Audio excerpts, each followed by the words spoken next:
wonders.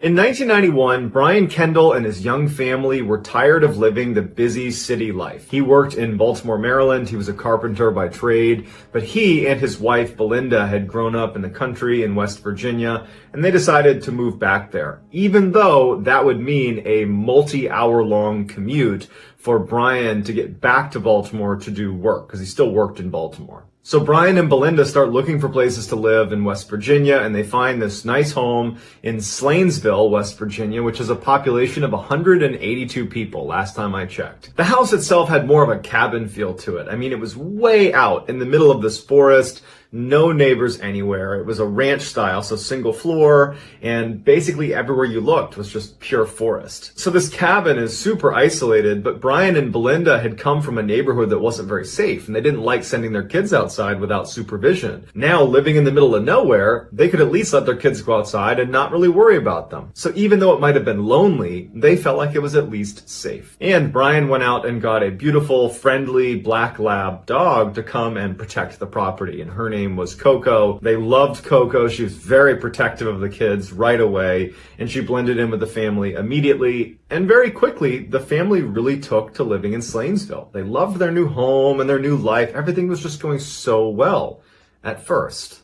Shortly after they had moved into the house and finally unpacked, Belinda invited her brother as well as her brother's wife and daughter named Jordan to come over and check out the house. And so they come over. Belinda had gotten a cake and some balloons, and she planned on throwing a little mini surprise party for Jordan, who was about the same age as her kids and had recently had a birthday, and so they figured they would surprise her, give her some cake, and have a little impromptu birthday party. After cake, the kids went into the living room and were playing in there together. The living room was right next to the kitchen, and so the adults were in the kitchen having coffee and chatting, and as they're chatting, they all noticed something very strange going on in the living room with the kids. The kids had taken all of the balloons and brought them into the living room, and they had all floated up to the ceiling, and there was pretty high ceilings inside of this living room. And as the adults are looking in the direction of the kids and these balloons, they notice one of the balloons comes down from the ceiling, but the string is tight, as if someone's holding the balloon and pulling it down, but no one was pulling on the balloon. The adults stopped talking, and they've all noticed this, and they're all looking at it, because it looked very unnatural. The balloon stops right in the middle of the room, and it's a ways away from the kids, and the kids haven't noticed it. And the parents are just quietly watching this balloon, and no one knows what to make of it. No one's even commenting that this is happening. They're all just quiet and watching. And the balloon starts moving across the room over to where Jordan was. Jordan notices the balloon for the first time. She turns and goes, "Thank you," as if she's talking to someone, but no one's there. She reaches out to take the balloon, and as she goes to grab it, it drifts right back up to the ceiling, as if someone had been holding it and let go of it. And Jordan kind of grabbed for it, watched it go to the ceiling, and then Jordan just turned around and kept on playing. That startled everybody. They could make sense of a balloon coming down and then moving. The helium could be leaking, there could be a draft in the room, but for it to go right back up and look like someone had released it, they couldn't explain that. And so the parents go right in the living room. They're looking at each other. The parents are, and they're like, "Did you see that? What was that about?" And they grab that balloon down from the ceiling, and they're trying to replicate what they saw. And they're kind of looking at each other like, "Are we going crazy?" And they go over to Jordan and they say, "Hey, who were you talking to a minute ago?" And she couldn't really articulate anything. And they said, "When the balloon was right here in front of you, who are you talking to?" And she stops and kind of thinks about it for a second. She's a young kid, she's like 2 or 3 years old. She thinks about it and she points in the direction where no one's standing and goes, "Him." The parents look in the direction of where she's pointing. They look at each other and then they start laughing because they're like, "Okay, we're scaring ourselves. Obviously, the helium must have come out and maybe there's a draft and she's 3. She doesn't know what she's talking about. She's probably got an imaginary friend. We're just scaring each other. Let's just drop it. Let's forget the balloon." And so they do. They forget the balloon and they don't think about it again. But after Jordan and her parents leave, Belinda and Brian would say to each other, "That was pretty weird." A couple of days later, Brian asked his daughter, Blair, who was about 5 or 6 years old, if she wanted to come with him and go explore the back forest behind their property, because Brian had been working so much, he hadn't really had a chance to go explore, and he figured now's a good chance to go. Blair's super excited. The two of them go out into the backyard and they start walking around. And after walking a bit of a ways, they stop because they see something in the middle of the forest that shouldn't have been there. They see this van, like a vehicle, that looked like it had been set on fire at one point. It's totally charred. It's basically just the frame, and it's parked in the middle of the forest. and there are no roads anywhere. And they go in the back of the vehicle and look inside, and there are all these burnt stuffed animals and kids' toys that are in the back of this van. And there is what looks to be the spring of a mattress that must have been caught up in this fire that burned the vehicle. And Brian just had this sinking feeling that something was wrong with this scene. And he said, hey, you know what, Blair, we gotta go. Let's not look at this. We don't know what this is. Let's just go. When they get back to the house, Brian would tell Belinda what he found. How would that van have gotten there? And why was it there? It just didn't make any sense to either of them. Over the first couple of months that they were living in Slanesville, Brian was trying to commute daily to his work in Maryland, but it was taking up hours and hours of his day. He was getting no sleep, and it just didn't make sense. And so even though they only had one car, he started commuting on Monday morning to work and then staying with his mom who lived in Maryland and then coming back to Slanesville on Friday night, which would mean that every week, Monday to Friday, Belinda and the kids would be alone in their cabin in the woods in Slanesville with no vehicle. But Belinda had grown up in a very isolated house in the middle of a forest in West Virginia, so she wasn't a stranger to this type of setup, and so really didn't have any issues with this lifestyle that they had in Slanesville. Blair had been asking ever since they moved in if she could go camping one night out in their RV. They had a little RV camper that was parked right outside their property, and she wanted to spend a night out there by herself. And so one week when Brian was away for work, Belinda finally caved and said, okay, Blair, you can stay in the camper tonight. She wasn't thrilled about this idea, but she felt like the kids had a little bit of cabin fever going on because they were so cooped up in this house, and she figured this is an easy way to make Blair feel a little bit happier living here. So she told Blair, once you go in there, I want you to lock the door and not open it again. And Coco, their dog, is going to stay with you. Blair was just fine with this setup. And so that night she went out to the camper. She had Coco with her. She had all her warm clothes on. She brought a lantern with her and some books she was going to read. She goes out and her mom tucks her into her bed inside of the RV and gives her a kiss, and then she leaves. In the camper, there was a pull-out bed that she was on that took up the majority of the floor space in the camper. On her right, as she was laying down, was a big window with a blackout curtain that slid across the whole thing, and she kept that curtain shut. At the foot of her bed to the right was the door that led into the camper, and there was a window on that as well, but there was no blind to block it. And so at some point, Blair is tired. She turns off her lantern and she gets under her covers with Coco right next to her, and she goes to sleep. At some point in the night, Blair wakes up suddenly because Coco is acting really strange. She's very uneasy, and she's looking towards the door that leads into the camper, and she's acting like she just saw something. So Blair sits up, she's trying to calm down Coco, and she looks at the window on the door, and she can look outside. There's a little bit of moonlight outside, so she's got a little bit of illumination, and as she's looking, she sees what looks like a figure walk past the door. She can't tell if it's a person or if it's an animal or what it is, but she definitely saw something walk past the door. And Coco clearly saw it too, because Coco begins growling, and instead of just looking at the door where this figure was, Coco basically follows the figure and is now looking at the window right next to Blair. Blair thinks it's her mom, and so she tries to calm down Coco. She turns on her lantern and she goes to the front door and she peeks her head out. She doesn't see anything. She unlocks it and opens it and pokes her head out. She doesn't see her, and she goes, "Mom?" And there's no one out there. She looks up at the house, which is right next to her, and all the lights are off. There's no sign that her mom left the house. Suddenly feeling really startled, she shuts the door, locks it, and goes back in her bed. Now, the whole time that Blair had turned that lantern on and gone down to the door and yelled for her mom, Coco was still on the bed looking at the window where the blackout curtains were covering up whatever was on the other side. Now, when Blair's going back to the bed, Coco is showing her teeth. She's baring her teeth and she's growling at the window. Blair's totally spooked. She jumps into her bed, throws the covers over her head, and she's sitting there hoping that Coco will just stop and that this will all end and she can go to sleep, but Coco doesn't stop. And she's like reaching out and trying to pull Coco to get under the covers with her, but Coco won't stop. Blair decides she has to take a look out that window, and she thinks maybe it is my mom. Maybe I just missed her before and she's trying to come in. Maybe she was knocking and I didn't hear her. And so she takes her covers off her head, gets right up next to the side of the wall. She's underneath the window, which is right next to her. And she starts pulling aside that curtain.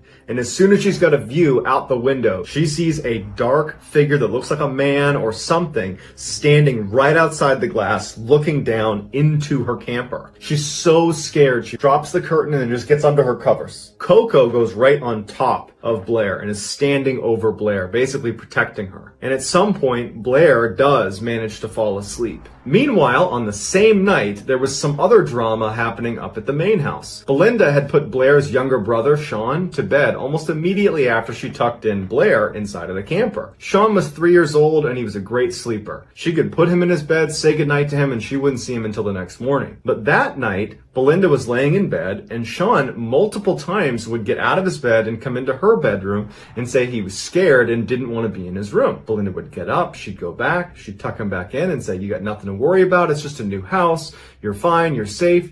But on the third or fourth time that this happened, because it was so out of character, she asked Sean, "What's going on? What are you so scared of?" And he says, "There's a monster in my window." Belinda assumes what he means is maybe a deer was outside or some other animal might have walked by the window, because in virtue of being a single-story house, all of the bedroom windows are at ground level. And so she goes to the window and she looks out, and it's just forest, deep, dark forest, everywhere you look.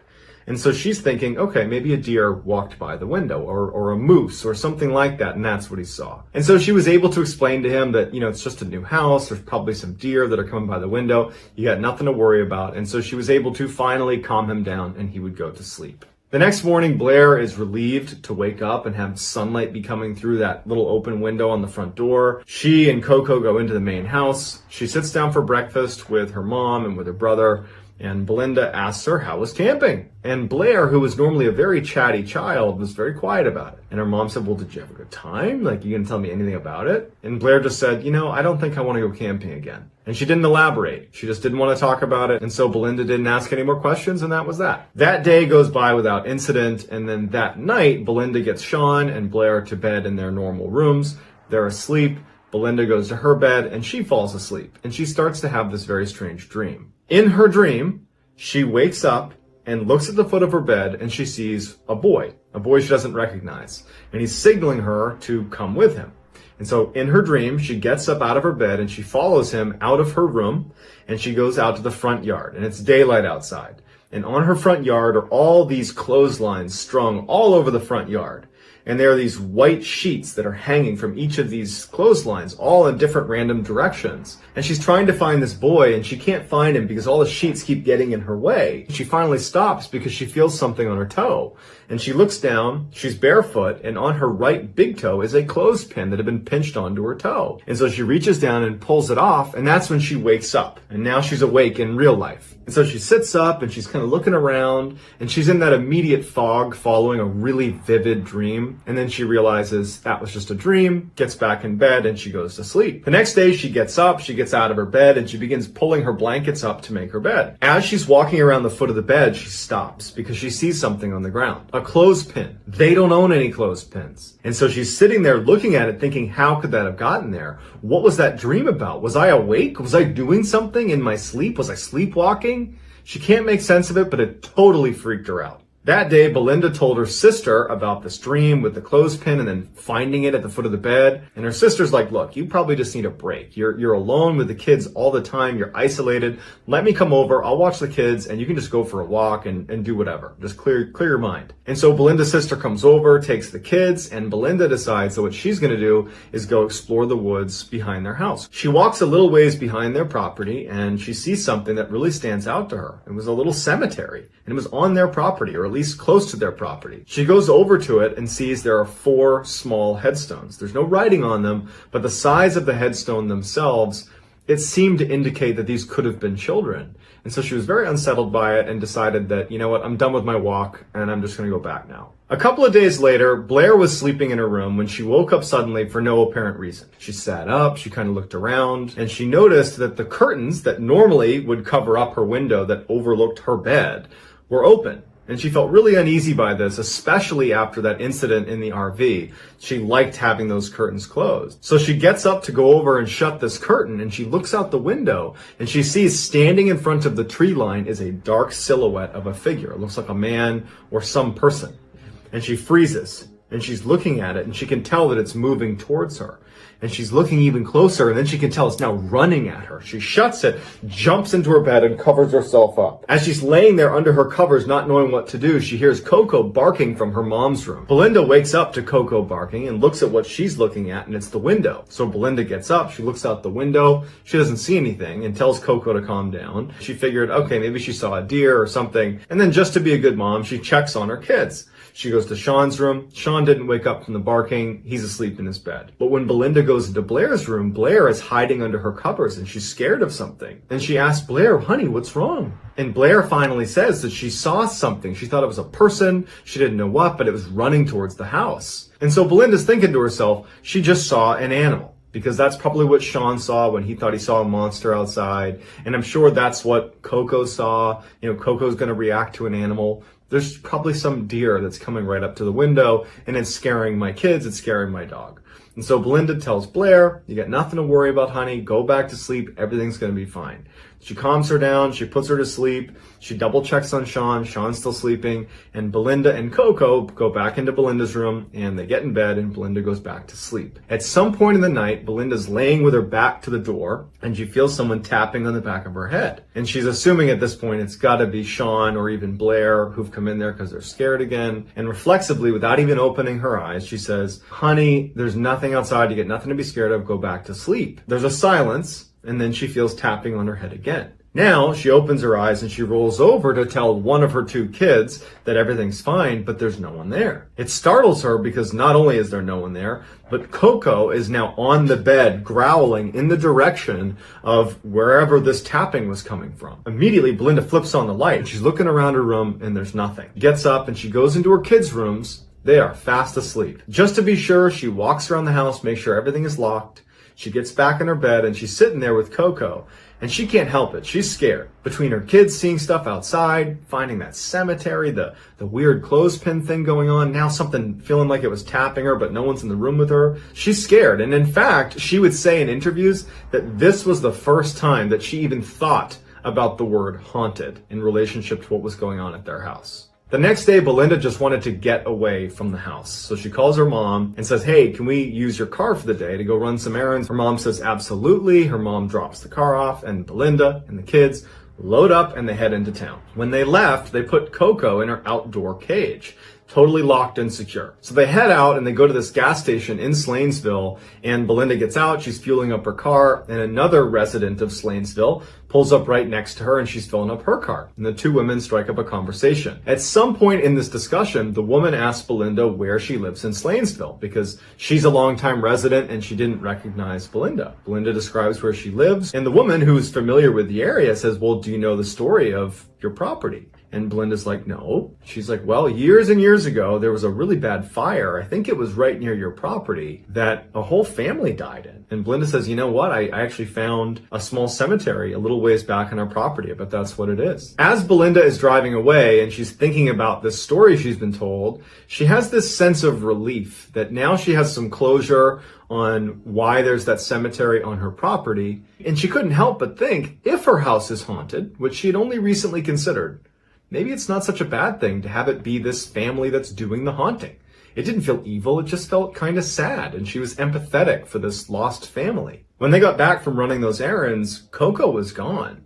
They went to the fence and it hadn't been opened. There was no sign that she had been able to burrow underneath this fence. There was no way for her to get out unless you opened the gate, and it was locked and shut. And so they didn't know what to make of that, and the only thing they could come up with is someone must have taken Coco. And unfortunately, they would never see Coco again. It was a huge loss for this family. Coco was not only a dog they loved and considered part of their family, but she was also their protection, and it was a very big deal that she was gone. A couple of days go by and Brian's home from work and everyone in the house is asleep except for Belinda. Belinda was up watching TV, and at some point she turns off the TV and she also goes to bed. She starts having the same dream she had when she felt that clothespin on her toe. In her dream, she wakes up and at the foot of her bed is this boy, the same boy that she had followed outside that she could never find in the sheets. And so she gets up and she starts following this boy. He brings her out to the front of the house. out onto the front yard. And again, the whole front yard is covered in these white sheets that are strung up along clotheslines. And as she's making her way across the front yard, pulling sheets aside, she finally reaches a clearing and she sees this boy who looks like about the same age as her son, Sean.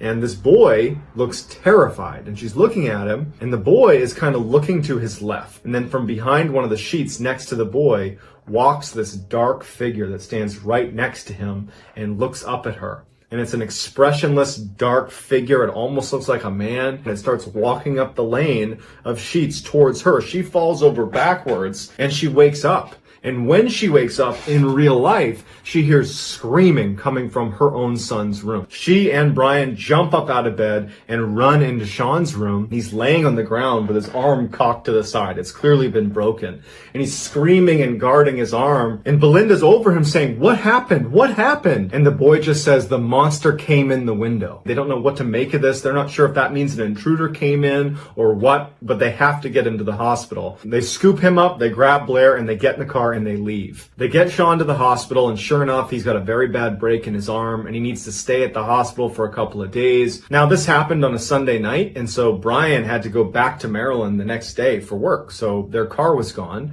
So 3 days later, when it was time to get Sean, Belinda had to borrow her mother's car to go pick him up. So Belinda gets her mother's car, and she and Blair drive to the hospital. They pick up Sean. As they're driving back, the car breaks down, and they're on the side of the road with flashers on, and Belinda doesn't know what to do. Luckily, a good Samaritan is driving by. Another resident of Slainsville sees them pulled over. She pulls over. It's an older woman, and she says, "Hey, can I give you guys a ride?" Belinda's like, "Thank you. Yes, we need a ride." So she, Sean, and Blair load up in the car, and they start driving to their house. And so Belinda tells this woman where she lives, "Yep, you take this road, you get up to our house, it's set back in the woods there." And when she realizes where Belinda lives, she looks at Belinda and goes, "You do know the history of your house, right?" And Belinda looks at her and goes, "Yeah, the fire that killed the family, we're aware." She goes, "No, not a fire. The last occupant of your house was rumored to be hurting children on your property. And there was no proof, but some of the local men here decided they were going to take justice into their own hands,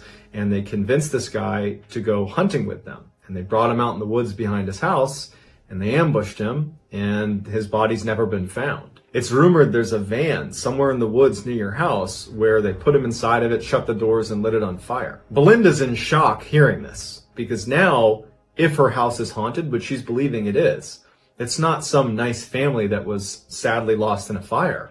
It's this horrible man. They finally got back to the house. They said bye to the woman, and Belinda and her kids went inside. And for Belinda, it was like this horrible sense of dread being in the house. It just felt evil. And she realized that she couldn't stay there anymore. So she picks up the phone, she calls Brian, and she says, "I cannot stay here another night. I have to go." And so Brian says, okay. He drives back from Maryland. They pack some bags, they get in his car, and they all leave for Brian's mom's house. And that was it. They never stayed another night at that house. They only went back a couple times to pack up their stuff, put it in moving trucks, and they left. So I'd love to get your feedback on this story. Do you think that the house was indeed haunted, or do you think there's some other explanation? In 2006, Dave Murphy had just become a police officer in Salt Lake City, Utah. His first role was as a protective service officer, which meant he'd be in charge of physical security at a number of the county facilities. Dave's first facility was the Capital City Theater, which is a landmark inside of Salt Lake City. It's been around since the early 1900s. It's this beautiful, grand theater. So in early August, Dave reports to the Capital City Theater for his first day on the job, and he meets his partner, an officer by the name of Morgan Matthews. He gets there on this first day, and right away, Dave would say that Morgan was just strictly business. The first place that Morgan takes Dave is the control room, which sits on the first floor of the theater. The theater had 3 floors, and then it also had a basement as well. So the control room was on that first floor. Inside of the control room were all of these security monitors, because there was all these cameras set up inside of the theater. The cameras weren't great though. You pretty much could only tell what was in frame if there was a light on, and most of the time at night especially, lights were off. Once they were done looking at the control room, Morgan says to Dave, "Now we're going to go do our rounds. This is something we do every time you get to the theater. You do a security round and make sure everything's locked, all the lights are off. Before you come back to the control room, you'll do that at the beginning of your shift and at the end of your shift." Morgan brings Dave downstairs, and it's the first time Dave is seeing the basement, and he's shocked by how big it is. It is this massive hallway that stretches way down. In the middle of the hall is a piano that's just sitting out in the middle, And the lighting's not good down there. This is a very old theater. Everything in the building was pretty old. And Dave remembers thinking that he was immediately creeped out by this scene, this long hallway with all these doors and this piano right in the middle of the hallway. And he's thinking to himself, I don't want to spend much time down here. This is so creepy. But they go down the hall, they check all the doors, they make their way up to the main floor, the second floor, the third floor, everything gets checked. And so after they do this security round, Dave and Morgan go back to the control room, and Dave is anticipating getting to know Morgan a little bit. This is their first night. They're going to be working together a lot. And Dave would say that Morgan just seemed really cold and just did not want to talk to Dave very much. And as soon as their shift was almost over, Morgan was very eager to just knock out the security rounds and just get out of that building. At the end of that night, Dave remembers thinking that there's just something off about Morgan's behavior. It seemed like Morgan really didn't like being in the theater. And it would turn out that he was onto something, because Morgan didn't like being in that building. But it would take him a while to share with Dave why. Over the next couple of days, Morgan and Dave would do their security rounds together because Dave's in training, Morgan's teaching him. But on August 9th, which is 2 days after Dave's first day on the job, Morgan was confident that Dave knew how to secure the whole building. And so at the end of the night, he tells Dave, why don't you do the security rounds yourself? Dave feels very confident that he knows how to do it. He goes down into the basement, makes sure all the doors are shut and locked, that the lights are off, finishes the basement, goes up to the first floor where the control room is and checks all the rooms on that floor. He goes into the main auditorium space. He's checking all the different nooks and crannies to make sure there's nobody hiding in there. He goes up to the second floor. He checks all the different rooms up there and the balcony,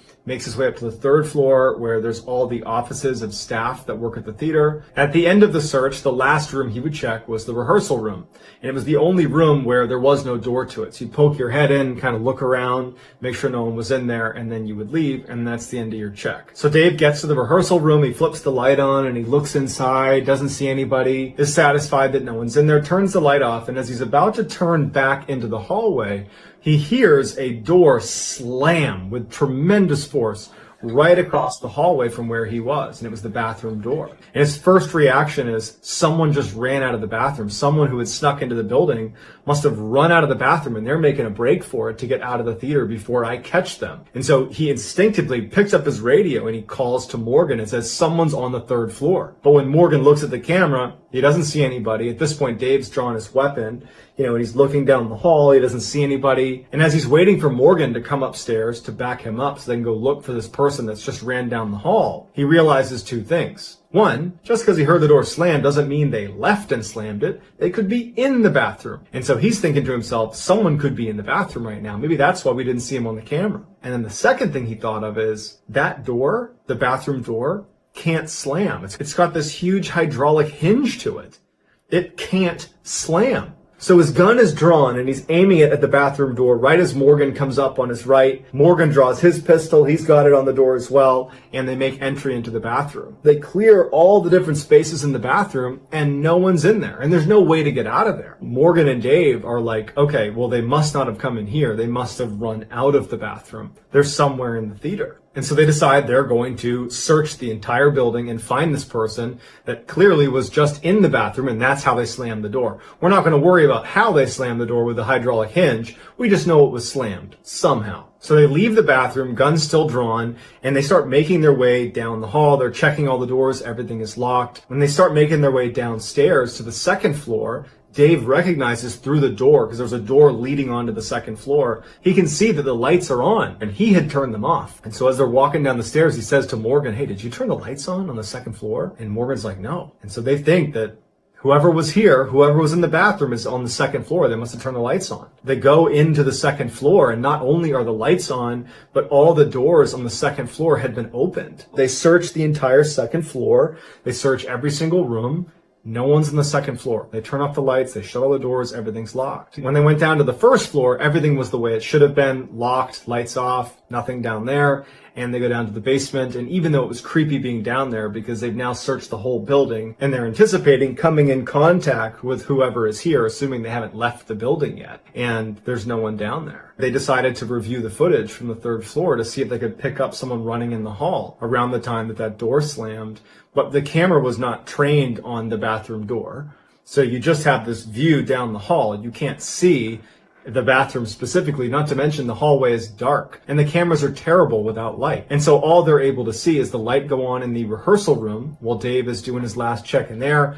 The lights turn off because Dave's about to turn around. And then after that, you just hear this massive slam of this door, but you can't see what happened. So they don't know what to make of it. They're both very much on edge that someone might still be in the building. And so they do another sweep of the building and no one's there. And so they decide to just chalk it up and say, we were hearing things and seeing things. I'm sure it's fine. Let's just get out of here. And they leave. A couple of days later, on August 11th, Morgan is working alone. Dave wasn't coming in that day, so Morgan's alone in the theater doing a shift. And at some point in the night, as he's sitting in the control room, he thinks he hears whispering in the hall right behind him. And so after the experience he had with Dave a couple nights ago, he's on edge. So he draws his pistol right away.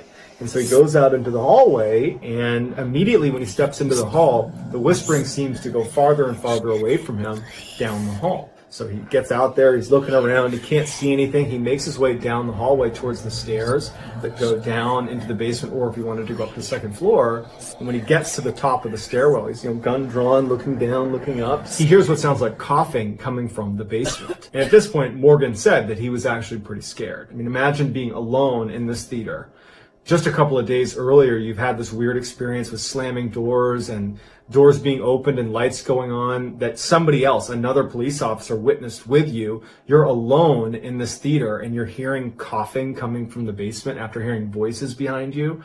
That's pretty terrifying. So he very slowly starts going down the stairwell. He's getting ready to clear the corner, and just as he does, the coughing stops. He turns the lights on and he looks down the hall and there's nothing there. He starts making his way down the hall. He's checking every door, making sure it's locked, making sure that everything is secure. And he gets all the way down the hall. And as he's almost done checking the basement, he smells smoke and it's coming from a door right next to him. And so he unlocks that door and he goes in and there's no fire, but all he can smell is smoke. So he turns the light on. He's looking around. There's no fire. He's convinced that somewhere down in the basement there's a fire. He goes to every single room and he keeps checking and there's nothing. And then at some point the smoke smell dissipates. He checks every space in the theater to look for a fire and there's no fire. He's wondering if he should call the fire department, but he's thinking, what would I tell them? There's no fire. And so he ultimately, after checking 3-4 times and being very confident there wasn't a fire, he just says, okay, no fire. I guess I was just smelling things. A few weeks later, on September 4th, Dave has just arrived at the theater. He's there a little bit early. Their shift started at 5 p.m. He was there at about 4:30. And when he walked into the building, he sees that there are 3 staff members sitting at the front desk talking to each other. And as he walks past, one of them is talking about ghosts inside of the theater. And it immediately piques his interest. And so he walked over to the guy talking about ghosts and he introduced himself. And it turned out that this guy was a man named Blair Fuller, who was a senior accountant at the theater. And so Dave asked Blair, what are you talking about with ghosts in the theater? Because I provide physical security here and I've seen some strange things here. I just love to hear what you have to say about it. So they head up to the 3rd floor where Blair's office was and they sit down and Blair says, okay, I got a doozy for you. This happened to me a couple years ago. I was actually in this office. It was about 9-10 o'clock at night. I was doing some work and I heard the elevator kick on. Now, the elevator was right outside of his office, and anytime it was on, the engine was really loud. It was really obvious if the elevator was moving around. And so he's doing his accounting work and he hears that engine kick on. He doesn't think much of it, but then it clicks that he's the only one in the building. And so he kind of looks out the glass window of his office. He had a closed door office with 2 windows looking out into the foyer where there's this elevator. And he looks out and he can see that the little lights above the elevator showing what floor it's on have lit up and it's going up. So the elevator was in the basement and now it's on the 1st floor, the 2nd floor, 3rd floor. The door's open and there's no one there. And at this point, Blair says that he wasn't concerned. He figured, okay, maybe there's some maintenance. Maybe it's scheduled to do that. Who knows? But after a little while, the alarm goes off in the elevator to signify that something is obstructing the door from shutting. And he's looking out the window and he hears this alarm, this like ringing sound going off, but the door isn't shutting. And he's like, there's nothing obstructing the door. Why isn't it shutting? And so he leaves his office and he kind of walks over to the elevator and he walks into the elevator. And he said immediately he felt this massive drop in temperature inside of the elevator. And as he's standing there, he turns around. Now he's looking back towards his office inside of the elevator. The doors start to shut. And for whatever reason, he said, I didn't get off. I just decided I'm going to ride this elevator. the basement button lights up, as if someone had pressed basement, and they start going down. And he's sitting there thinking, what in the world is going on? It was just on an alarm because the door wasn't shutting. And then miraculously, when I go inside of it, it suddenly works again. And it's going to the basement. So he goes to the basement. The door opens. There's no one there. He steps out, and Blair says that it took all of his courage to yell out, "Hey, is anyone down here?" And as soon as he did, and he didn't hear a response, he said he didn't want to make any more sound. The elevator sat in the middle of the hall in the basement. It's that huge hall with that piano sitting right in the middle. The lights are off. And he pokes his head down one way. There's nothing down there. He sees the piano barely from the light of the elevator. And he looks down the other way. There's no one there. And at this point, he's just so spooked, he just gets back in the elevator and he hits floor 3, floor 3, floor 3. And he's hitting like door closed, door closed, door closed. The door closes and he goes back up to his office. He goes into his office and he shuts the door and he sits down and he's thinking like, what was that? Why did that just happen? I got to find out if they're running maintenance or something. And as he's sitting in his chair thinking about this strange experience, he hears what sounds like banging sounds coming from outside of his office in that foyer near the elevator. He just goes to his door and he opens it up and he pokes his head into the foyer and he looks to the side and there's this big filing cabinet and all of the cabinets are out. They've all been pulled out. He certainly didn't do this. And it was as if someone was one by one pushing each of them shut, these big heavy cabinets. And he's watching as one by one these things are slamming shut. One by one until the whole thing is shut. And so he goes over and he's like trying to disprove what he just saw, that he can open up a drawer and that it will shut on its own. But none of them shut on their own. You have to shut it. Something has to shut it for it to shut. And so he packed up for the day and left and did not work another night shift at the theater. Later that night, Dave would share Blair's story with Morgan. He wasn't really sure how Morgan was going to react, but Morgan actually would open up and he would say, before you started working here, I always felt like I was being watched when I was here. And then we had that experience, obviously, where the lights are coming on and you heard that banging from that bathroom door. And then just a few days ago, I heard voices coming from the hall and I heard someone coughing in the basement and I smelled smoke and there was no one there. And so they start going back and forth, exchanging stories of just how uncomfortable this place made them feel. And so they're wondering what they should do about this. And Dave has this idea. He's like, my best friend, I'll invite him to come over here one night and we'll tell him that we're giving him a tour of the building and we'll just see what he says. We'll see if he reacts to anything here. Who knows? Maybe something strange will happen and then we'll have another person validate it. Morgan thinks that's a good idea, and so Dave reaches out to his best friend, Greg. Greg would say that he was a little bit surprised to be getting this offer to come take a tour of the theater, but he was interested, and since Dave was asking, he figured he would oblige him. And so Greg agrees to come to the theater and take a tour. So the next day, Dave and Morgan are at the theater and Greg shows up. And so they start this tour. They go in the main auditorium. They're looking around and they make their way into the basement. Morgan turns on the light and Morgan and Dave instantly see a little ways down the hall on the left, one of the doors has been opened. And so Dave and Morgan push Greg out of the way. They draw their pistols and they're aimed at the open door. And so Greg just stays behind them as Morgan and Dave make their way down to this open door. And when they get right outside the door and they're about to push it open to go inside, the door slams shut right in front of Greg and Dave and Morgan.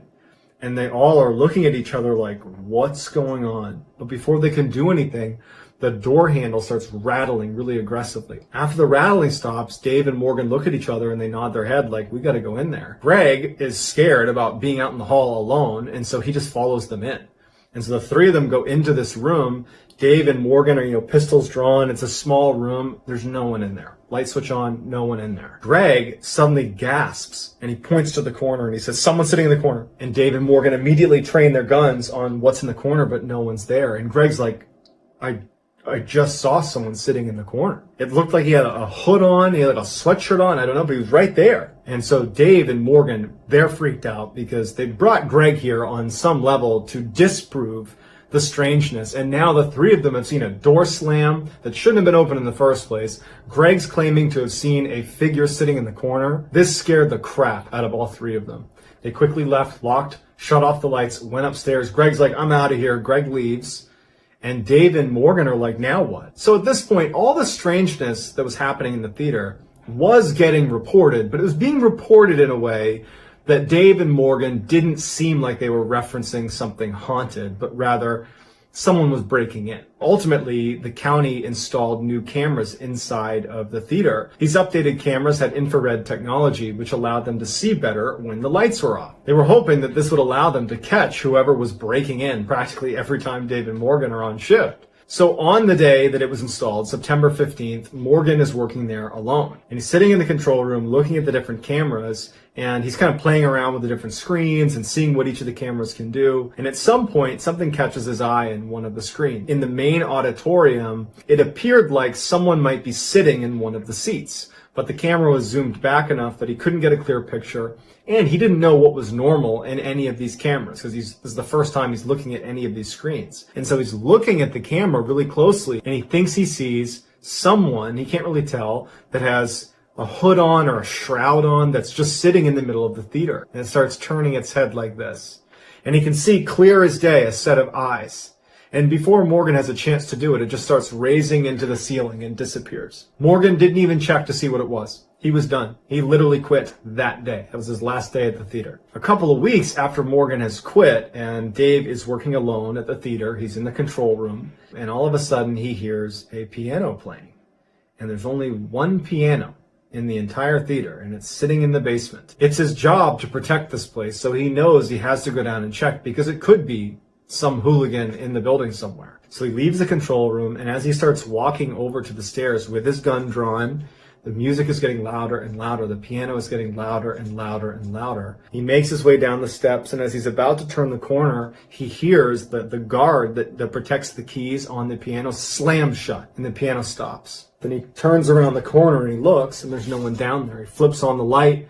No one's in the hall. He knows he's not going to find anyone down here. It's this entity that's causing all this mayhem inside of the theater. Dave's seen enough. He's done. He's done with this theater, and he goes right back upstairs. He goes in the control room, locks it, stays there till the end of his shift, and then he is out. And the next day, he goes to his sergeant and he says, "You can't ever put me back inside that theater or I will quit." And so sure enough, he was transferred. Over the next 2 months, they didn't have anyone who could do full-time security at the theater. So different random officers would be there for a couple hours, a couple of days a week until November 26th. They found another officer, a veteran police officer named Josh Thomas, who was going to be working at the theater full time. On November 26th, the first night that Josh Thomas was going to be there, he didn't have anyone to turn over with, so he was just alone at the theater. And it just so happens that Dave is in a patrol car near the theater. And when at some point in the night, Josh comes over the radio and says, "Hey, I need backup right now. Someone has broken into the theater." Dave knows that it's probably not someone breaking in. He knows what's going on inside that theater. He was the closest to it. And even though he did not want to go, he felt like it was his responsibility to go to that theater and be Josh's backup.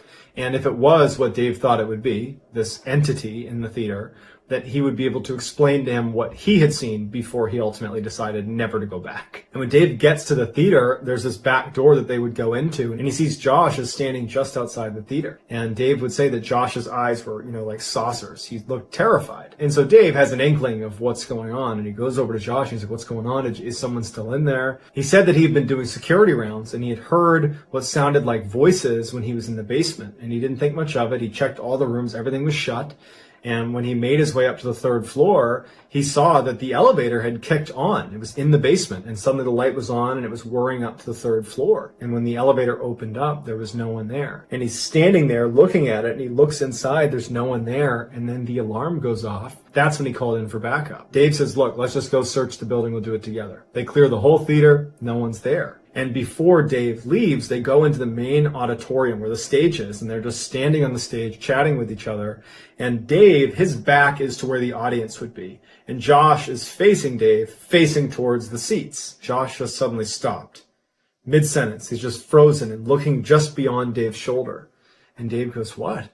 And Josh goes, "There's something behind you." Dave slowly turns around, and as soon as he does, he can tell immediately what Josh is looking at.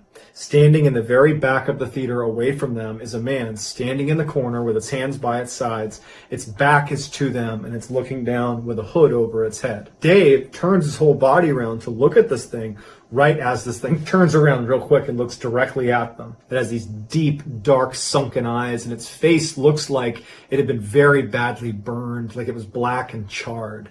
And it's looking at them before it just turns and runs out the back of the theater. Josh believed that that was an intruder. Dave was fairly certain that that was just another example of this entity that haunts the theater. But they would search the building and they could never find that cloaked figure again. And that was when Dave sat Josh down in the control room and he filled him in on why Morgan had quit and why he ultimately had quit. And he also told him the story from Blair. So Josh is like, great, I'm glad I work here now. This was the last time that Dave would go to the theater. But Dave would do some additional digging on the history of the theater. It would turn out that in the 40s, there was this horrible fire, and a man had been trapped in the basement when the fire had erupted, and he had died inside of the theater. And so Dave would share this information with Morgan and with Josh, and the three of them all believed that what they were witnessing was the ghost of that man who died in that fire. So I'd love to get your reaction to this. Was this a ghost or was this something else? I will get back to all of the early commenters. So get your comments in there,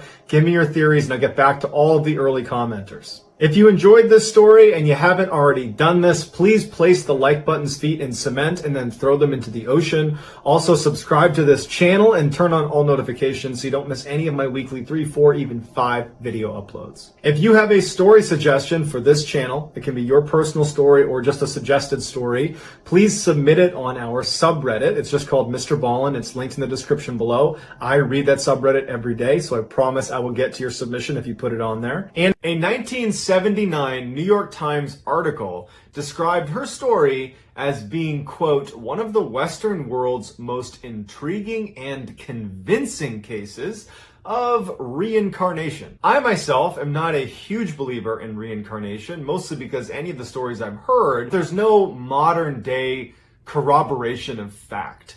But in Dorothy Eady's case, or as she became known, Setti's case, she has a number of things that line up with her story, with her lifelong story, that she in fact was from ancient Egypt and was actually a priestess in ancient Egypt times. And some of her discoveries are pretty incredible. And frankly, Egyptologists and historians that have looked at this case have spent decades trying to prove that she was lying, but can't. She had information that she shouldn't have had that begins to make you wonder, maybe she really was reincarnated. Before we get started, if you could please gently destroy the like button and then go ahead and hit subscribe and turn on all notifications, that would be great. I'm going to be posting a ton of content just like this as many times a week as I can. I'm aiming for 3, if not 4, every week going forward, so please come along. The too long didn't read version of this story is you have Dorothy Eady, who as a child has a near-death experience. When she kind of comes back, she believes that she is no longer home, that her home is somewhere else. She starts having dreams about this place. She describes this garden and this big building, and then eventually she discovers that what she's describing is a place in ancient Egypt. And she ends up becoming obsessed with ancient Egypt and then begins providing information and helping with archaeological digs that leads to numerous incredible discoveries, all from memories that she claims to have had from her previous life. Even if you don't believe in reincarnation and this whole story seems like totally made up, just listen to how the story flows and then try to make sense of how in the world she had the information she had that led to distinct discoveries that nobody else had made. That they found this stuff as a result of Dorothy Eady's information.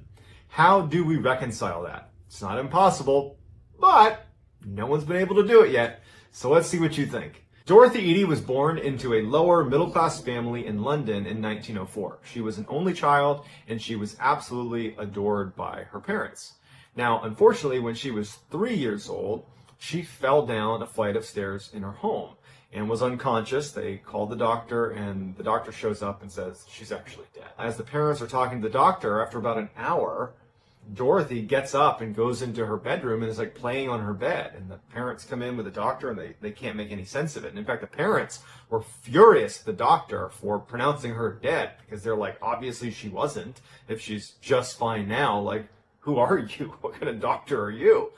The doctor swears she was dead. Shortly after the accident, Dorothy develops a strange accent that they can't quite place, and doctors and specialists believe that she's suffering from something called foreign accent syndrome, which is fairly common amongst people with significant head injuries. Basically, it alters your speech, and to people that don't know any better, they might think that you just have a strange foreign accent. Dorothy also started telling her parents about this recurring dream she had, where she'd be near this huge building with these big pillars, and she'd be in this beautiful garden. She loved this garden. She talked about the beautiful flowers and her friends that were there, and it was just this unbelievable place. It was like this oasis next to this building. But she didn't know where it was, and she's 3, 4 years old, so she's not able to articulate much what this is, but she was just in love with this garden and this location in her dreams, and she talked about it endlessly.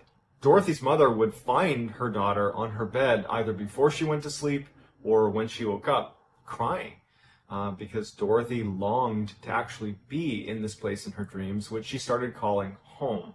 Now, Dorothy's mother would say, but Dorothy, you're home now. And she would say, no, I'm not. I'm not home. My home is in that garden. It's near that building. And no matter how Dorothy's mother tried to kind of convince her that, no, honey, you live here now. You live here. You've never lived anywhere else. Dorothy was unbelievably convinced that what she was seeing in her dreams was her actual home. It was around this time that Dorothy's parents brought Dorothy to a British museum where they had a big ancient Egyptian exhibit set up. And when they went into the museum, Dorothy sees this exhibit and she's immediately attracted to it. And as she gets closer, she starts seeing the statues of the pharaohs and pictures of the pyramids, and she sprints into the exhibit, runs away from her parents, and she's running to the different statues of the pharaohs and of the Sphinx and all of these different icons from ancient Egypt, and she's kissing their feet and she's sobbing hysterically, and she's yelling, I'm home, I'm home, I'm with my people. This little tiny kid is having this revelation that she's found home, and she refused to leave the museum. Finally, her parents, get her to calm down. They're pretty embarrassed as people are looking at them like, what's going on with your child? She finally leaves with her parents, but at this point, now Dorothy has attached that place in her dreams that she longs to go with the beautiful garden. She's attached it to Egypt, to ancient Egypt. And so she becomes completely obsessed with ancient Egypt. Her obsession with ancient Egypt started to get her in trouble. When she'd go to Sunday school, her family is a very, very devout Catholic family. She would compare Catholicism to other ancient Egyptian religions. That got her in a lot of trouble, and in fact, they said, you can't come to Sunday school anymore. Then she got expelled from her Catholic school because she refused to sing a number of the hymns that in some way disparaged ancient Egyptians. She was also told that she could no longer attend Sunday Mass for the same reasons. She was basically not welcome anymore. At 6 years old, Dorothy, who knew how to write and read in English, started to take a keen interest in hieroglyphics, Egyptian hieroglyphics, and she said that they were definitely familiar to her, but she had forgotten how to read it. When she was 7, she was looking through a textbook and she saw a picture of the Temple of Seti I, which is in Abydos, Egypt. And as soon as she saw the picture, it was a big picture of the temple, and then next to it kind of like the broken remains of what looks like maybe a garden of some kind. And she immediately said, that is my home. That's where I'm from. Right there. Temple of Seti I in Abydos, Egypt. That's my home. And as she's looking at the picture and she's looking at those kind of tattered, broken remains, this is thousands of years old, she's looking at the area next to this big temple in the picture. And she's like, that's the garden, but where are the trees? Where is everything? Why does it look like this? Like, she didn't understand that was thousands of years ago that it was a garden. But she saw the picture and immediately knew it as her home. Also in the textbook was the picture of the pharaoh, Seti I, who the temple was named after. And when she saw the picture of the very well-preserved mummy, she was overcome because she claimed to have known him personally. At age 10, Edie was kind of discovered by world-renowned Egyptologist E.A. Wallace Budge, who offered to teach her how to read and write hieroglyphics, which she picked up almost instantly. Starting at 14, in addition to that recurring dream of the Temple of Seti and the garden right next to the Temple of Seti that she claimed was her home, she started having a recurring nightmare where she, in her former life, was in this subterranean enclosure, and she was being questioned by a high priestess who was demanding that she answer her questions, and when she refused, she was beaten. At 27 years old, Edie meets an Egyptian man and falls in love with him, but also, I'm sure on some levels, she was marrying him to secure Egyptian residency, because as soon as they got married, they moved right back to Egypt, where she could be a resident. And actually, when they landed in Egypt, the first thing she did, she's overcome with emotion when she lands, and she starts kissing the ground and crying and saying, "I'm home, I'm home." Dorothy and her Egyptian husband have a son, and they name him Seti, just like the pharaoh Seti. Once Edie moved to Egypt, she started, by her account, getting visits from an entity known as Hor-Ra. Now, Hor-Ra, she claimed, was the spirit of the pharaoh Seti I. She would get into these almost trance-like states at night over that first year she was in Egypt. It was like she'd be sleeping, but then she would get up and be in this trance, and she would start frantically writing in hieroglyphics in the middle of the night. And her husband would wake up, and he would see her doing this, and she was like, he couldn't stop her. He couldn't communicate with her. She was just in a trance, recording what she was claiming Hor-Ra was telling her, was dictating to her that she needed to write down. And it was, in fact, about who she used to be. She used to be, according to Hor-Ra, a woman by the name of Ben Trishit, who lived 3,000 years earlier in the time of Pharaoh Seti I, and who lived in the temple of Seti in and around that garden. So after a year of her going into these trances and writing in hieroglyphics, she had over 70 pages of transcript of what she claims was her story. And it goes like this. Before being born as Dorothy Edie, she was an Egyptian woman named Ben Trishit. Her father was a soldier, and her mother was a vegetable seller who actually died when she was just 3 years old. Unable to care for her, Ben Trishit's father placed her in the temple of Qam el-Sultan. She was then raised at the temple, where she later became a priestess. When she was 12 years old, Ben Trishit was given two choices: either venture out into the world on her own, or become a consecrated virgin and stay at the temple. Ben Trishit decided to take the vows. But a few years later, she meets Pharaoh Seti I, and they end up falling in love, and soon she becomes pregnant. When she is discovered to be pregnant, she was interrogated by the high priest and beaten when she refused to answer, a scene that corresponded to her childhood nightmare. Unwilling to put her beloved Seti through a public scandal, Ben Trishit took her own life. Edie's husband grew increasingly disturbed watching his wife go into these trances and write out the hieroglyphics. I mean, she's amassing all these pages of hieroglyphics. Her whole thing was just too much for him, and so he ultimately filed for divorce in 1936. Following the divorce, Dorothy and her young son leave and go live in another town near the Giza pyramids, and she starts going by the name Seti, which means mother of Seti. So she doesn't go by Dorothy Edie anymore. And at this point, she also takes a job with Egypt's Department of Antiquities, and she begins a very lengthy and highly successful career in Egyptology. For nearly 20 years, Seti would research almost exclusively the temple of Seti I and learn everything about not only the temple, but the people who lived there, because it was where she believed she used to live. But it wouldn't be until 1952, when she's almost in her 50s, that she finally actually steps foot in Abydos. And it was because of a job transfer that put her there. And in fact, she took a pay cut to get this job. She was so desperate to just finally step foot in the place that she believed was her old home. As soon as she walked into the temple, the first thing she says is, "It's as if I've lived here before." And she quickly sets up a office in one of the temple rooms and spends almost all of her time there. And she even befriends a cobra and feeds the cobra daily, and just has this cobra friend that just hangs out with her, which no one could make any sense of.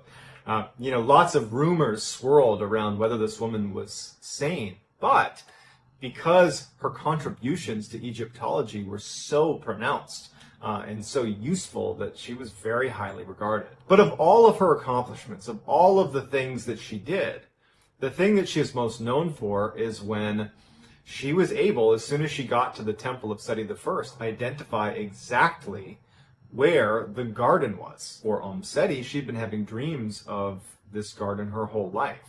And so she very quickly said, if you dig here, you're going to find this garden. And sure enough, they dug down and there was the garden. And in fact, she had described the layout of the garden, what trees were where, what types of trees were there, and it was all confirmed. And once they dug it up, she was also instrumental in identifying where to dig on the north side of the temple, where she said there was a tunnel that ran underneath. It was a secret tunnel. And sure enough, they dug down, there was the tunnel. That was something that they had never seen before. Only she knew about it. And there was no way she would have known about it without prior knowledge. In addition, she also pointed researchers to search in a specific area, in an area known as the Valley of the Kings, for a tomb, a long forgotten tomb. And sure enough, almost exactly where she described, there was in fact a tomb that had never been discovered before. As much as other Egyptologists did not want to accept Seti's claims that she had been reincarnated, and that's why she has all this knowledge, they wanted, frankly, it to be just the ramblings of a crazy person and it to just be some elaborate hoax, but they couldn't deny the fact that she had intimate knowledge of certainly everything that ever happened at the temple of Seti I in the time frame that she claimed to have been living there 3,000 years prior. Fascinatingly, right before she died, when she was 81, she said that there was a secret underneath the temple of Seti I. There was a secret chamber, and there was a secret within that secret chamber. But no one's ever gone down there. No one knows where to begin to look. And so without Seti guiding them, it may be one of those things that we'll just never know. So without any sort of rational explanation for how she would have had all this knowledge or understanding of an ancient culture, it leaves skeptics wondering, is this potentially a real case of reincarnation, or is there a better explanation? And I'd love to hear what you think. After numerous reports that Latoya Ammons was mistreating her children, based on reports that she gave, she was telling police that demons were throwing her kids around the house. Based on those reports, Child Protective Services was sent to do a home study, to go to their house, go to Latoya Ammons' house, and make sure it was a safe, clean place for children to be living. In addition to the case manager, her name was Valerie Washington, who was going to be going over to do this home study, the Lake County Sheriff Department also sent over Lieutenant Gruszka, who would be assisting Valerie and watching the home study take place. When Gruszka arrives at the house, he is met with Valerie Washington, also Latoya Ammons, the mother, and her two sons, Andrew, who's 9, and Amante, who's 7, as well as Latoya's mother, so the boy's grandmother. Her name was Rosa. Washington, the case manager, pulls Gruszka aside out of earshot of Latoya and her family, and she starts telling Gruszka about what happened at the hospital 8 days earlier, because she, the case manager, had already begun investigating Latoya Ammons and that whole situation with her kids. 8 days earlier, Washington was at the hospital sitting in a waiting room. Washington was with a psychologist, and they were speaking to Rosa, who was the grandmother of these children. In the room was also Andrew, the oldest son, and Amante, the youngest son. And as they're chatting, Amante, the youngest son, stands up and walks to the middle of the waiting room. And his eyes roll back into his skull, and he begins emitting this growling sound that sounded too deep for a boy of 7 years old. The grandmother reacted to it like she had seen it before. She got right up, she marched over to him, and she took him by the hands, and she yelled, "You are not you." And she kept saying that, and the boy's eyes are still back in his head, and he's not responding to anything his grandmother's saying. As Rosa is repeating over and over again, "You are not you," Amante begins backpedaling towards a wall behind him. And Rosa holds his hands the whole time. She's holding his hands firmly. He gets to the wall, and instead of stopping, he puts his foot up against the wall. This is a 7-year-old boy, and begins walking up the wall by pressing against Rosa. And she's holding on tight, and he's pressing back at her and using that weight to walk backwards up the wall. The psychologist in Washington are just watching in disbelief. Rosa's holding on to him as he walks all the way up to where he's on his tippy toes on the wall. And then he flips forward in front of her and lands on his feet on the other side of Rosa. The psychologist and Washington literally run out of the room, and they go get a doctor and they explain what happened. The doctor comes in, not having any clue what to make of this, and just says to the boy, "Can you do that again?" And Amante at this point, his eyes are back to normal, and he's sitting now next to Rosa, and he says, "What? I didn't do anything," and acted like he had not been walking up the walls. Now, it's not in the report how Lieutenant Gruszka responds to Washington's story about the hospital. However, the entire police report that I'm pulling all this information from is written by Lieutenant Gruszka at the end of the investigation. So this exchange between he and the case manager, Washington, about the hospital visit that he was not part of, it apparently carried weight in the entire investigation, that he felt compelled to add it into the report. Even though on paper, you would think if you're doing a home study for this house, why would you incorporate something that didn't have anything to do with the house? It gives you maybe an insight into Lieutenant Gruszka, although his language remains super professional and very pragmatic, that perhaps Lieutenant Gruszka at the end of this investigation was starting to think this might be paranormal. After this story, 2 more police officers show up to the house to assist with this home study. One was Brian Miller and the other was Charles Austin. At this point, the 3 officers, Gruszka, Miller, and Austin, along with the case manager, Washington, begin walking towards the family and towards the front door of the house. LaToya says that she and her kids will not go back in the house because they had moved out very recently because of the strangeness that they claim was happening inside of the house. They felt like they were under attack by demons. And so the police, they needed someone to bring them in. And so Rosa, the grandmother, LaToya's mother, she offered to go in with them. So the house is a single-story, 3-bedroom house. You walk in and you're inside of the screened-in porch. You go into the main level.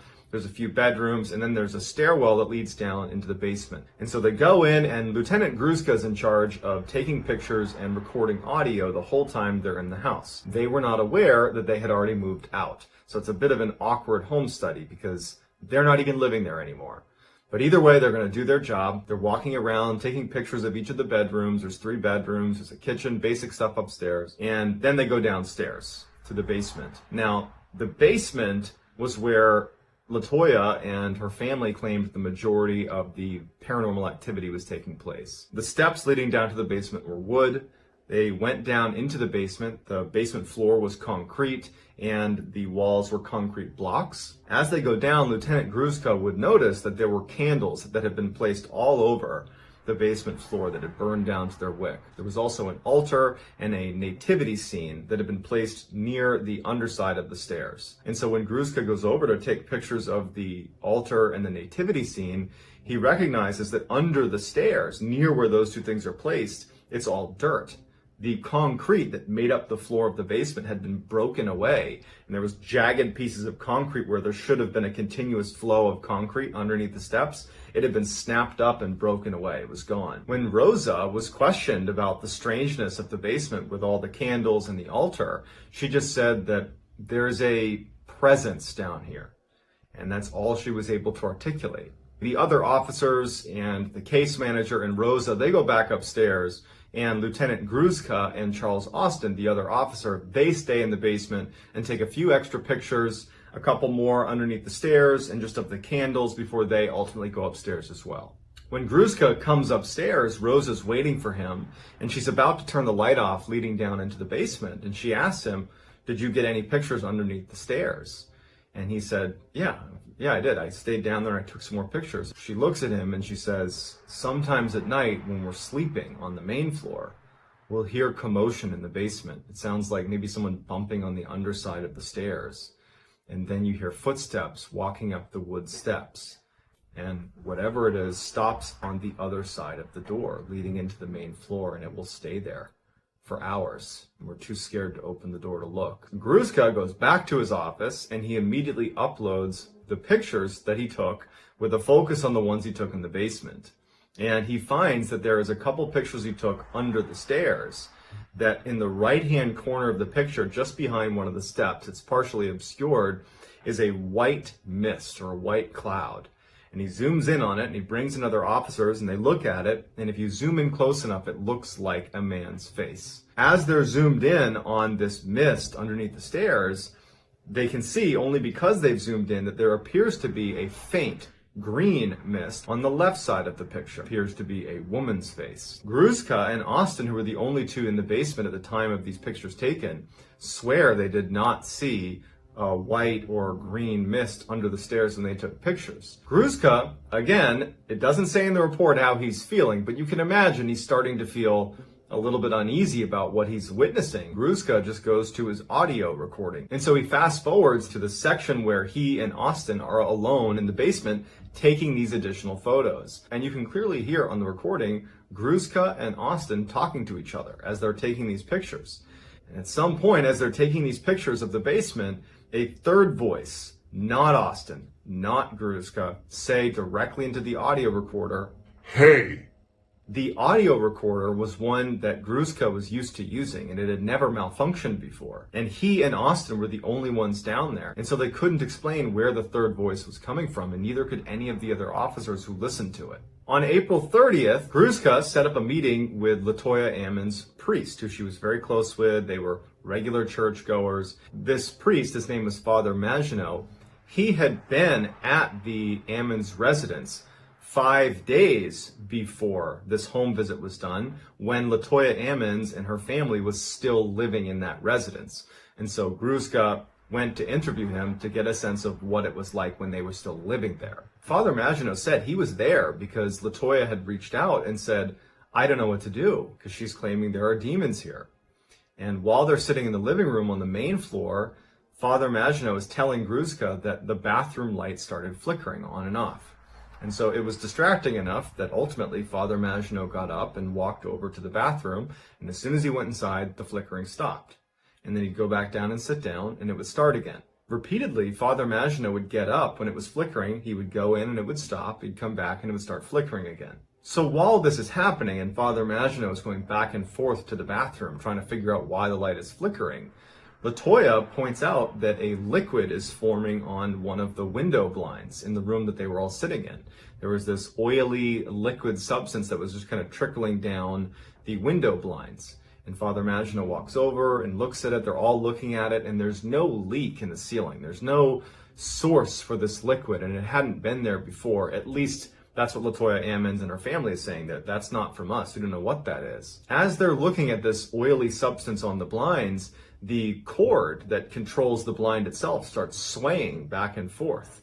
And everyone's startled as they're looking at it because there's no draft in the room. The window's not open. There's no reason it should be swaying. While they're looking at this cord, Father Maginot looks down and sees this huge footprint in the carpet near where they're standing that was too big to be his, and nobody else in the house had a footprint that was that big. At this point, Father Maginot doesn't think it's safe for the family to be there and advises her to leave. And this would actually be the episode that prompts Latoya Ammons and her family to leave the house and not come back. On May 10th, Lieutenant Gruszka, a new Child Protective Services case manager, and a host of police officers go back to the Ammons residence. The Ammons residence has been unoccupied with all utilities shut off, locked and sealed since the last time they were there, which was on April 27th. So it's a 2-week period that no one has been in the house. But there was a customary follow-up to this house. They had to as part of the home study. When Lieutenant Gruszka arrives at the property, outside is Father Maginot, as well as Latoya Ammons, her mother, Rosa, Latoya's 2 sons, Andrew and Amante, as well as a host of police officers. There's a canine unit that's there. Although it's not said explicitly in the report, it would appear that the reason there's all this additional police presence in a canine unit is because there's enough weirdness being reported about the house. There could be, a home invasion situation happening, that somebody else is living in this house. Any number of things could be happening, but they can't write off all of the strange testimony about what's happening in the house. And so before they go in for this second home study, they have one of the dogs from the canine unit go into the property and search the property for intruders, just in case this was a home invasion or something like that. They wanted to just check the box. So they send the dog in, the dog comes out, hasn't found anything unusual. And so the police, along with Father Maginot, the case manager, and Rosa, they go back into the house. The main level looked untouched. There was nothing strange happening in the main level when they walked around. Nothing was disturbed. It looked like No one had been here in 2 weeks. So they open the door to the basement, they turn on the light, and a couple weird things happen right away. One, they notice that on the steps, on the wooden steps leading into the basement, there is an oily substance with no clear origin that goes all the way down the steps, snakes around the side, and disappears underneath the stairs. As they begin walking down the stairs, the case manager from Child Protective Services happens to touch a cabinet that had been built into the walls along the stairwell leading down into the basement. And immediately she pulls her hand back. She grabs her pinky and she reacts like something had hurt her. And they ask, hey, what's going on? And she's like, I don't know, I just touched the cabinet and my hand now hurts. My pinky hurts, it's tingling. And it apparently had turned white. We don't have any images to show that, but her pinky basically had been wounded just from touching this cabinet. And so the officers go down into the basement, and they follow this oily trail that goes back under the stairs. And they're thinking to themselves, all the utilities have been turned off. There's no reason there should be any water down here. Not to mention there's no origin for this oily substance. And no one's been in the house for the past 2 weeks. So we can't even account for this by saying that one of the family members might have spilled something. And so even though it's not written into the report that they were scared or that they were considering this could be beyond rational explanation, it's clear from what happens next that everybody there was ready to explore the idea that something was happening underneath the steps. Because now the family's claimed there's been something crawling out of there and walking up the stairs at night. You have the strange oily substance coming from the underside of the stairs. You have the white and the green apparition inside of the pictures. Father Maginot suggested that if there was some sort of demonic possession happening in the house, that there's a good chance they would find things underneath the steps that were tied to the family. And so they decide they're going to dig up the dirt underneath the steps. And so Gruszka begins digging into this dirt patch under the steps. And he makes it about 2 feet down. And he finds a press-on pink fingernail. He also finds women's underwear. And as he keeps digging, he finds a political pin, like for your t-shirt. He also finds the lid to one of the cooking pots from upstairs. He continues to dig and he finds some trash and miscellaneous papers. And it dawns on the group that someone or something is leaving the basement, going into the main section of the house, taking things from the family, going back downstairs,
going underneath the steps and burying them, and probably has been for some time. And so at some point they stopped being able to dig any farther. The soil was too hard, so they put the soil back and decide to leave the house. As they're leaving the house, Rosa is the last one to leave, and she actually says, hey, come over here. And she's standing in that screened-in porch, and she's looking up at the window blinds. On the window blinds in the house is that same, or it appeared to be the same, oily substance trickling down the blinds that matched the description of what Father Maginot had said he had seen when he was visiting the family before and saw liquid coming down the blinds. And so the officers reacted to this by saying, Rosa, did you do this? Are you responsible for putting this liquid on the blinds? And she said no. There was no clear source for this liquid. There was no leak. There was nothing. And so Lieutenant Gruszka wipes the liquid off of the blinds and tells everyone to leave the house. For 25 minutes they waited.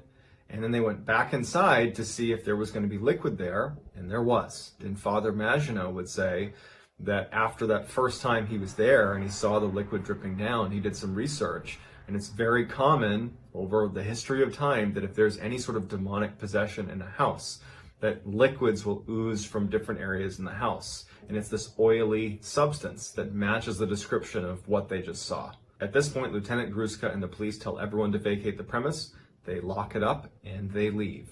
And that is the end of the police report. Although not included in this police report, where I pulled all of the story from, Charles Austin, who was the other officer who was in the basement with Lieutenant Gruska when they were taking pictures underneath the steps and they heard that voice on the recorder.